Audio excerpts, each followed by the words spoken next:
After 15 years of total silence, no Christmas cards, no phone calls, nothing, my son Logan and his wife Tiffany showed up at the gates of my new estate with a moving truck. "Hey, Dad," Logan said, pushing past me with a suitcase. "We decided to move in since you have all this extra room. We can't let you be lonely." Tiffany was already scanning the foyer, looking at my art collection like she was calculating its auction value. They expected me to be the desperate, lonely old man they could manipulate. They expected me to cry with gratitude. Instead, I simply smiled, stepped aside, and held the door open for them. "Welcome home," I said softly. They smirked at each other, thinking they had just hit the jackpot. They had no idea that by stepping across that threshold, they hadn't found a sanctuary. They had. Before I tell you how I turned their greed into a trap that cost them their freedom and their future, let me know where you are watching from in the comments. Hit like and subscribe if you believe that family is about loyalty, not a bank balance. My name is Hank, I'm 70 years old, and while I look like a retired grandfather who spends his days gardening, I am actually the owner of a landscaping empire worth $18 million. I built this fortune with dirt under my fingernails and sweat on my brow, long after my son cut me off because I wouldn't fund his lifestyle. The invasion started on a Tuesday. I was enjoying a quiet coffee in my sunroom, overlooking the manicured grounds of my new estate. It was peaceful, clean. Then, the doorbell rang. When I opened it, the smell of desperation hit me before I even saw them. Logan was wearing a suit that was 2 seasons out of style, and Tiffany was wearing enough jewelry to sink a small boat, all of it fake. They walked in with an air of entitlement that made my blood boil. Tiffany immediately started touching things, running her hand over the marble console table, checking the brand on the lamp. "Oh, Hank," she cooed, her voice dripping with false sweetness. "This place is just too big for one person. You must be overwhelmed. We're here to take the burden off your shoulders." Logan clapped a hand on my shoulder, a hand that felt heavy with deceit. "We're family, Dad. We need to stick together." I looked at Logan's hand on my shoulder. It felt like a cold weight, a parasitic vine trying to find a place to dig in. I didn't shrug it off. Not yet. I patted his hand with my rough, calloused fingers. Fingers that had built walls, laid patios, and dug trenches while he was busy spending money I hadn't given him. "You're right," I said, my voice trembling just enough to sell the act. "It has been too long.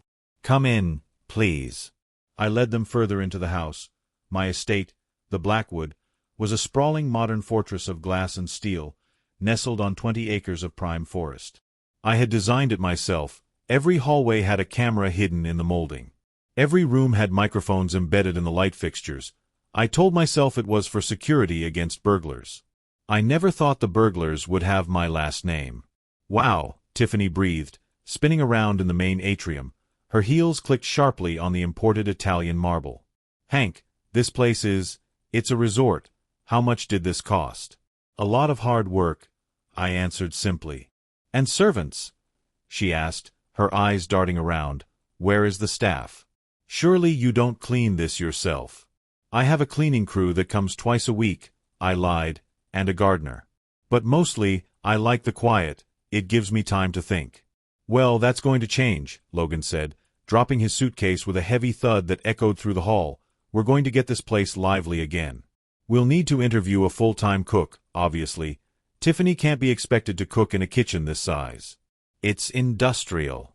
I watched Tiffany walk over to a sculpture I had commissioned, a bronze depiction of a hawk capturing a snake. She tapped her long, fake nails against the bronze. "This is a bit grim, isn't it? We might need to redecorate. Make it more welcoming." The audacity was breathtaking. They hadn't been inside for 5 minutes, and they were already hiring staff and redecorating. I kept my smile plastered on. "We can discuss all that later. Let me show you to your rooms." "Oh, don't worry, Dad," Logan waved his hand dismissively. "We'll take the master suite. It's usually on the ground floor in these layouts, right?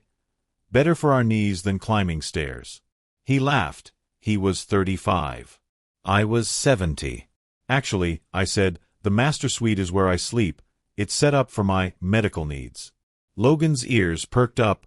"Medical needs? What medical needs? You didn't tell us you were sick." There it was, the glint of hope in his eyes. He wasn't worried about my health. He was calculating the timeline. Just old age, son, I sighed, letting my shoulders slump. The heart isn't what it used to be. The doctors say stress is the killer. That's why I'm glad you're here. I need support. Tiffany walked over and linked her arm through mine. Her perfume was overpowering, a cheap floral scent that tried too hard to be expensive. Oh, Hank, you poor thing. Don't you worry, we are going to take such good care of you. You won't have to lift a finger. They took the master suite anyway, I insisted. I told them I would move to the guest wing because the master suite had the best view, and they deserved a fresh start. They didn't argue. They didn't even pretend to decline. They just carried their bags into my sanctuary, threw my duvet on the floor, and claimed the kingdom. That night, I sat in the small, austere guest room in the East Wing. I opened my laptop and pulled up the security feed. The screen glowed blue in the dark room. There they were, in my bed. Logan was pacing the room, holding a glass of my best scotch, a bottle worth $3,000 that he had cracked open without asking. Did you see the garage, Tiff? He's got a vintage Jaguar in there, and the landscaping trucks. There must be 50 of them in the depot. The old man is sitting on a gold mine. Tiffany was digging through my nightstand drawers. I can't believe he lives like this, she sneered, holding up a bottle of aspirin. Where are the diamonds? Where are the bonds? He must keep a safe somewhere. He's soft, Logan said, taking a swig of the scotch. Did you see how he folded about the room? He's lonely and he's dying. He said his heart is giving out. We just have to wait him out. Tiff, be nice, bring him tea, and in 6 months, maybe a year, this is all ours. We need to make sure the will is updated first, Tiffany said sharply, slamming the drawer shut. If he dies with an old will, who knows where the money goes? Probably to some charity for trees or something stupid. We need to get him to a lawyer. I'll handle it, Logan said. I'll play the dutiful son. You play the caring daughter-in-law. We'll kill him with kindness. I watched the screen, sipping a cup of lukewarm water. Kill me with kindness, I whispered to the empty room. You're welcome to try. The next morning, the torture began, not for me, but for them. I just didn't let them know it yet. I woke up at 5 a.m., as I always did. I made a pot of coffee. Cheap, bitter grocery store coffee, not the gourmet beans I kept hidden in the pantry. I sat in the kitchen and waited. They dragged themselves out of bed at 11 a.m. Logan looked hungover. Tiffany looked like she had slept in her makeup. Morning, Logan grunted, shielding his eyes from the sun streaming through the floor-to-ceiling windows. Is there coffee? In the pot, I gestured. He poured a cup, took a sip, and immediately spat it back into the sink. Jesus, Dad. What is this? Mud. It's what I can afford right now, I said, staring at my hands. Cash flow is a bit tight. Tiffany froze mid-yawn. Tight. What do you mean, tight? We saw the house. We saw the cars. Assets, I said sadly, rich in assets, poor in cash. The landscaping business took a hit last quarter, a big lawsuit. I had to leverage the house to pay the lawyers. Actually, I paused, looking up at them with wide, fearful eyes. I'm so glad you're here. I was worried the bank might come knocking next week. But with you two here, maybe you can help with the mortgage payments just for a few months. Until the lawsuit settles. The silence in the kitchen was deafening. You could hear the hum of the refrigerator. Mortgage, Logan squeaked. I thought you owned this place outright. I did, I lied, but the legal fees, millions, son. Millions. But don't worry. Once the lawsuit is over, I'll be worth double. I just need to survive the next 6 months. I saw the look pass between them. It was a look of panic, followed by a look of calculation. If they left now, they got nothing. If they stayed and helped, or at least, if they stayed and ensured the lawsuit was won, they got everything. We can't pay a mortgage, Dad, Logan said, his voice hard. We're in transition. That's why we're here. Oh, I said, letting my face fall. I see. Well, that's okay. We'll figure it out. Maybe I can sell the Jaguar. No, Logan shouted, too quickly. Don't sell the car. It's an investment. It appreciates in value. Don't sell the hard assets. He's right, Hank, Tiffany chimed in, stepping closer. We don't want you to do anything rash. Who is the lawyer handling this lawsuit? Maybe Logan can talk to him. Logan is very good with business. Logan had been fired from 3 jobs in 5 years. He wasn't good at business. He was good at shifting blame. That would be a relief, I said. His name is Mr. Black. He's coming over tomorrow, actually, to discuss the structure. Structure? Tiffany asked. Asset protection, I whispered, leaning in. If we lose the lawsuit, I need to make sure the government can't take the house. Mr. Black suggests I transfer ownership to a family trust, but I need trustees. People I can trust completely. The hook was in the water. Tiffany's eyes dilated. I could practically see the dollar sign spinning in her pupils like a slot machine. A family trust meant control. Control meant money. We're family, Tiffany said, grabbing my hand and squeezing it. You can trust us. I know, I smiled. I know I can. The rest of the day was a masterclass in passive-aggressive warfare. Since I had claimed to be cash poor, I refused to order takeout. I made lunch, bologna sandwiches on stale white bread. I can't eat this, Tiffany said, poking the gray meat. It's full of nitrates. It's what I have, I said, chewing slowly. When you're facing bankruptcy, you can't be picky. They ate it. They hated every bite, but they ate it because they were waiting for Mr. Black. That afternoon, I went out to the garden. I told them I needed to tend to the roses, but really, I went to meet my old foreman, Miller. Miller was a brute of a man, 6'4", with hands like sledgehammers. He had been with me for 30 years. He was the only one who knew the truth. They inside? Miller asked, leaning on a shovel. Yeah, eating bologna, I chuckled. You're a sick man, Hank, Miller grinned. How long you gonna let this play out? Until they sign the papers, I said. Is everything ready with the shell company? All set, Miller nodded. Blue Horizon Ventures. Sounds nice and legitimate. I got the paperwork you asked for. The liabilities are all attached. The second they sign as directors, they inherit the debt. And the liens. Attached to the trust, Miller said. IRS liens, EPA fines from that old chemical plant job we didn't actually do. On paper, Blue Horizon Ventures is a toxic waste dump of debt.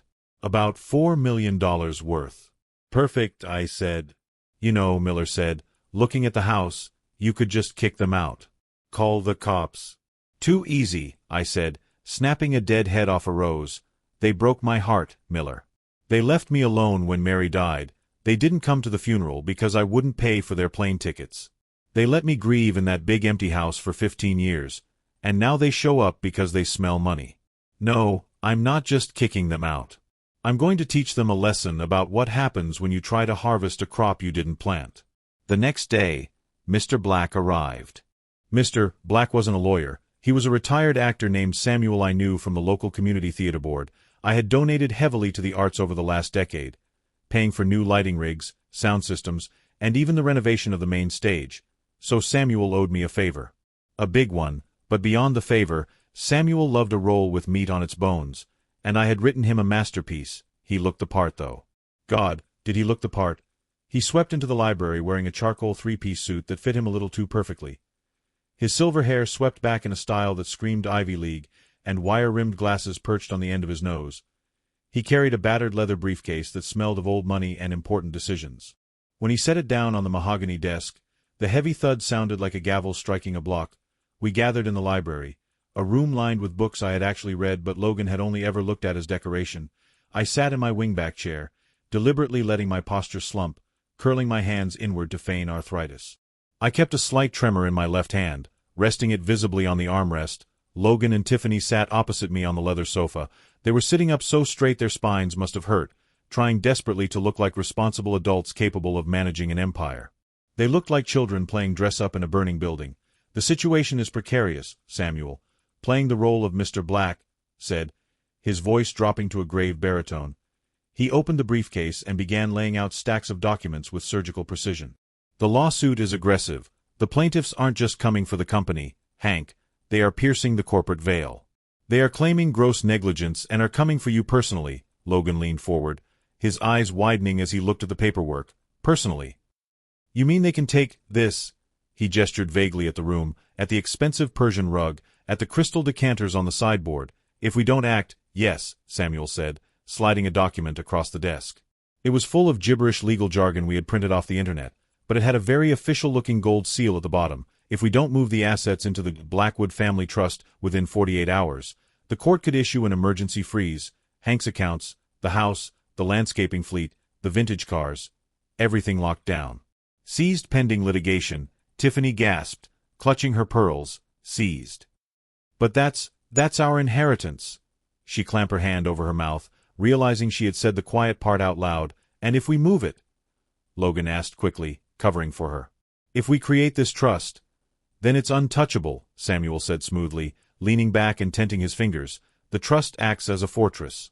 Once the assets are inside, they are shielded from personal liability. But there is a complication. He paused for effect. A true professional, what complication? I asked, making my voice sound thin and reedy.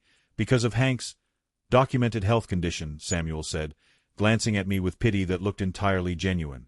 He cannot be the sole trustee. The court would see that as a liability, a sign of incompetence. They would argue he's not of sound mind to manage such a complex vehicle. To make this ironclad, we need vigor. We need 2 active directors for the trust, people who can demonstrate vitality. The room went silent. I could hear the grandfather clock ticking in the corner. I saw Logan's eyes dart to Tiffany. It was a look of pure, unadulterated hunger. We can do it, Tiffany said immediately, her voice sharp. Logan and I. We're his family. We have vigor. We can do it, Tiffany said immediately. Logan and I, we're his family. Samuel looked at me over his glasses. Hank, are you comfortable with this? This grants them significant power. They would effectively control the assets. I took a deep, shaky breath. I looked at Logan. Son, if you do this, you're taking on a big responsibility. You have to manage the empire. It's not just spending money. It's managing the books. I can do it, Dad, Logan said, his voice thick with greed. I've learned a lot over the years. I'm ready to step up. Okay, I whispered. Okay. Let's do it. Samuel pushed the papers forward. They were thick, dense legal documents.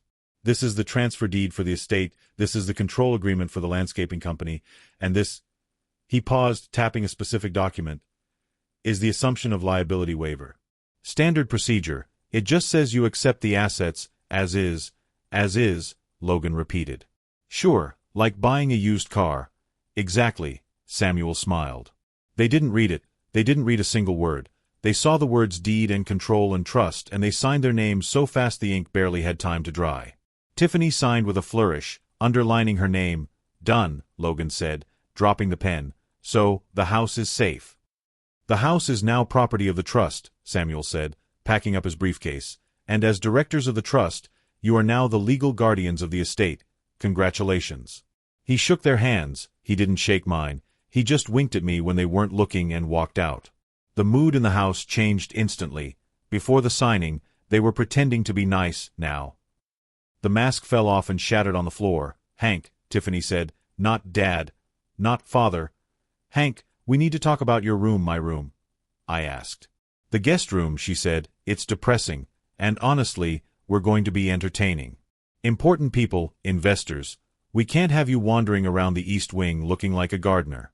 We're going to move you to the cottage. The cottage was a small one-bedroom shack on the edge of the property. It had electricity, but the heating was spotty. It was where the groundskeeper used to live before I fired him for stealing tools. The cottage? I stammered, but my back. The fresh air will be good for you, Logan said, pouring himself another drink. He was already celebrating. Besides, we're planning a gala. A new management party. We need the space, a party. I asked. But the lawsuit? We'll handle the lawsuit. Logan waved his hand. Mr. Black said the assets are safe. That means we can spend. We need to project success. Dad, you have to spend money to make money. They moved me out that evening. They literally packed my clothes into trash bags and had me carry them to the cottage. I walked across the lawn in the twilight, a trash bag over my shoulder, looking like a displaced refugee on my own property. I entered the cottage. It was cold. It smelled of damp earth. I sat on the lumpy mattress and smiled. Step 1 complete, I whispered. Now came the fun part. For the next week, I watched them from the cottage. I had full access to the security system on my tablet. It was better than Netflix. They went wild. They hired a catering company. They hired a DJ. They ordered cases of champagne. They were charging everything to the company credit cards, cards I had left out for them. What they didn't know was that those cards had a limit of $5,000 each, and they were linked to the Blue Horizon account, which was currently empty. The decline started happening on Thursday. I watched on the kitchen camera as Tiffany tried to pay the florist over the phone. "What do you mean, declined?" she shrieked. "Run it again. It's a platinum card." She slammed the phone down. "Logan, the card isn't working." Logan walked in, eating a massive sandwich. "Probably a fraud alert. We're spending a lot. I'll call the bank." I watched Logan call the number on the back of the card. The number didn't go to the bank. It went to a burner phone sitting on the table right in front of me in the cottage. I let it ring 3 times, then answered in a deep, bored voice, "Fraud department. Yes, this is Logan. Logan Vance, director of the Blackwood Trust. My card was declined." "One moment, Mr. Vance," I said, typing on a keyboard just to make noise. Yes, I see the problem. The account has been flagged for unusual activity." "Unusual?" "I'm the owner." "Yes, but the account is linked to the primary business holdings," I said.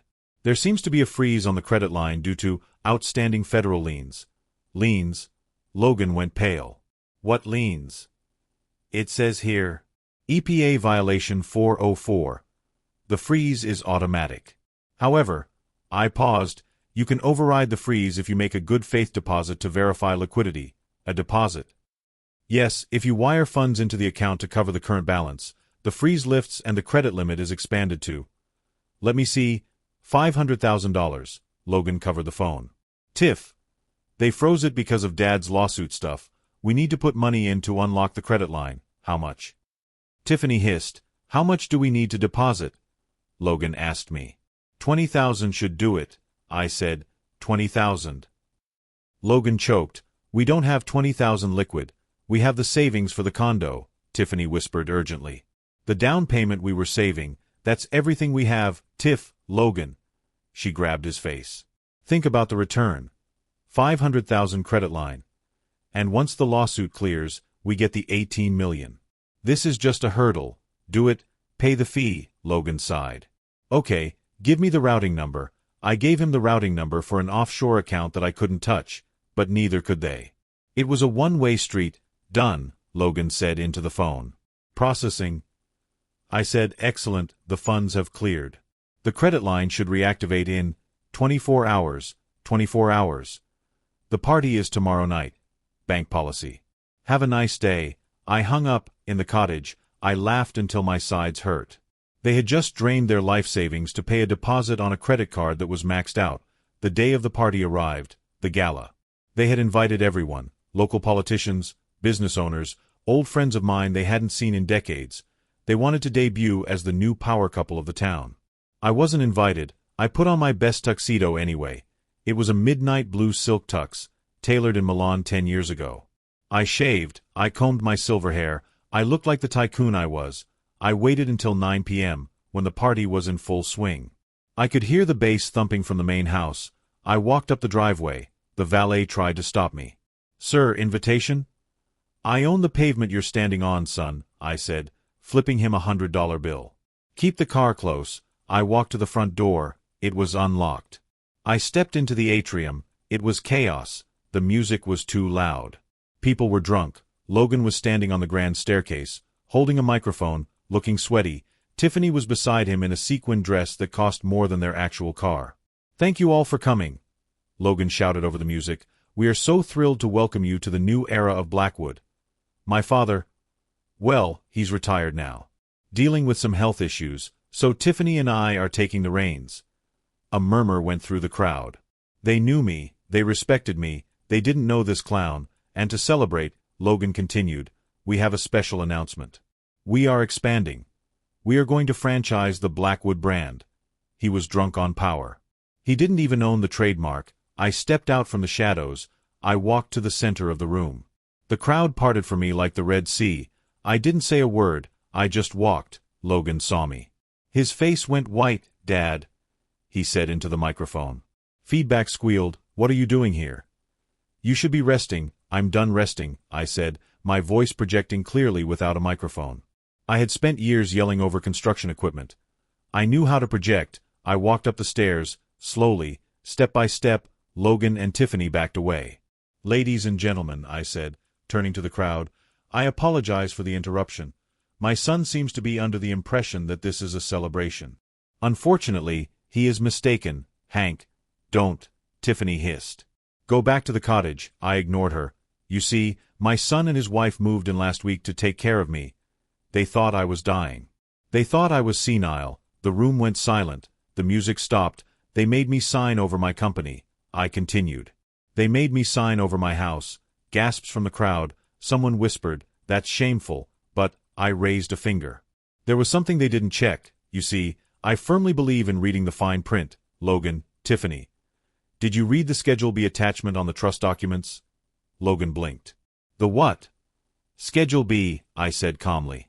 "The list of liabilities." I reached into my tuxedo pocket and pulled out a folded piece of paper. I snapped it open. "The Blackwood Family Trust," I read aloud, "is the sole guarantor for the debt of Blue Horizon Ventures.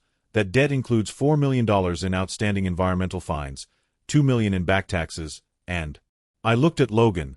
"A personal guarantee for all legal fees associated with the pending federal investigation into money laundering." Logan dropped the microphone. It hit the stairs with a loud thud. "What?" Tiffany shrieked. "What investigation?" "The one that starts now," I said. At that exact moment, the front doors burst open. It wasn't the police. Not yet. It was better. It was 3 men in dark suits. They were actors, friends of Samuel, but Logan and Tiffany didn't know that. They looked like FBI agents. They had earpieces. They had windbreakers that said asset recovery in yellow letters. Logan Vance. "Tiffany Vance?" The lead agent shouted, "Yes."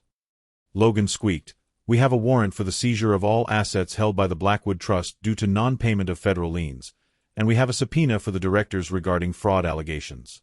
"Fraud?" Tiffany screamed. "We didn't do anything. We just signed the papers 3 days ago." "Exactly," I said, stepping aside as the agents marched up the stairs. "You signed the papers accepting full liability. You accepted the debt as is, remember?" But the money," Logan stammered, looking at me with wild eyes. "The 18 million. The Landscape Empire." "The Landscape Empire is owned by Blackwood Holdings LLC," I said softly, so only they could hear. "Which is a completely different company. You signed for Blackwood Family Trust, a shell company I created last month. It owns nothing but debt and this house, which is now being seized." You set us up," Tiffany whispered. Her face was a mask of horror. "You tricked us." "I didn't trick you," I said, my face turning to stone. "I opened the door. You walked in. I put a piece of cheese in a trap, and you didn't even smell it to see if it was rotten. You just snapped." The agents grabbed them. "Sir, ma'am, you need to come with us." No. Tiffany was thrashing. "This is my house. I paid the deposit. I paid $20,000. That $20,000 went to pay off a fraction of the interest on the debt you assumed," I said cold-heartedly. "Thank you for that contribution. It was very generous." They were dragged down the stairs. The party guests watched in stunned silence. Some of my old friends were hiding smiles. They knew me. They knew I played for keeps. As they reached the bottom of the stairs, Logan looked back at me. He was crying. "Dad, please, stop them. I'm your son." I looked down at him from the top of the stairs, the position of power they had tried to steal from me. "My son died 15 years ago," I said loud enough for everyone to hear. "You're just a stranger who broke into my house." They were hauled out into the night. The agents didn't actually arrest them. They couldn't. They were actors. They dragged them to the front gate, handed them a terrifyingly realistic notice of seizure and court summons, fake, and kicked them off the property. They told them if they returned, they would be arrested for trespassing on federal property. Terrified, broke, and believing they were about to be indicted by the government, Logan and Tiffany ran. They got in their moving truck and sped off into the night. I stood on the staircase. The party was dead. The music was off. "Well," I said to the crowd, "who wants a drink? I'm buying." A cheer went up. The house is quiet again. I like the quiet. I had to do some paperwork to dissolve the fake trust and buy back my house from the shell company, essentially paying myself, but it was worth the legal fees. I kept tabs on them, of course. Tiffany left Logan 2 days after the raid. She found out the credit cards were dead and the $20,000 was gone. She went back to her parents in Ohio. Logan. He's currently working at a car wash 3 towns over. He lives in a motel. He thinks the FBI is still watching him, so he pays for everything in cash. He's terrified to file a tax return. He's terrified to apply for a loan. He lives in a prison of his own mind, built by his own greed. Sometimes, late at night, I sit in my sunroom and look out at the manicured grounds. I think about family. Family isn't blood. Blood is just biology. Family is loyalty. Family is showing up when there's no money involved. Family is the people who help you build the wall, not the ones who wait for you to finish so they can sit in the shade. I took a sip of my coffee. It was the good stuff. Gourmet beans. The doorbell hasn't rung since. And that is exactly how I like it. Hello guys, I'm the creator of this video and I personally think it is really heartbreaking to see a father pushed to such extremes just to protect himself from his own blood. I mean, I cannot imagine the pain Hank must have felt realizing his children saw him as nothing more than just a paycheck. While his revenge was brilliant, it's tragic that it was necessary at all. What would you have done if you were in Hank's shoes? Would you have taught them a lesson or just closed the door? Let me know in the comments below.